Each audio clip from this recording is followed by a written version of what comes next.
The magic trick is to move more people in the same space you've already dedicated. Or if you do widen, sometimes you don't have the ability to widen, but if you do widen, that it's entirely for non-vehicles, non-car trips. So that's what you're talking about. You're talking about essentially finding more capacity for more trips by reconsidering how much of that space you've surrendered to the car. Because we know the car is the most expensive, most space intensive, most polluting form of transportation we have, most expensive both individually and in the public cost form of transportation we have by far.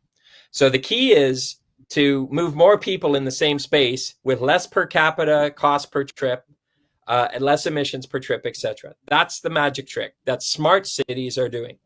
What not so smart cities are doing is building dense places, but saying, but we're not willing to reconsider any of that space we dedicated to the car because it's too politically hot. And then the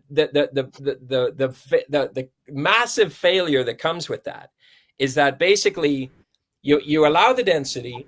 When the tough political moment comes to take some space away from the car in your transportation infrastructure and give it to a bus only lane, for example, the blowback is too tough and the political leaders balk, and suddenly that idea gets turfed. Now you're trying to accommodate all that new density without the supporting public transit. And I call that the sweet spot of failure. It fails because you didn't do the right move. And everybody says, see, that density was a bad idea in the first place. We knew that density wouldn't succeed. But of course, the density would have succeeded if you had actually facilitated more trips without more cars, right? So it's really important to have that candid conversation with your public about why that reconsideration of that transportation space has to happen. It has to. There's no way you can opt out of that.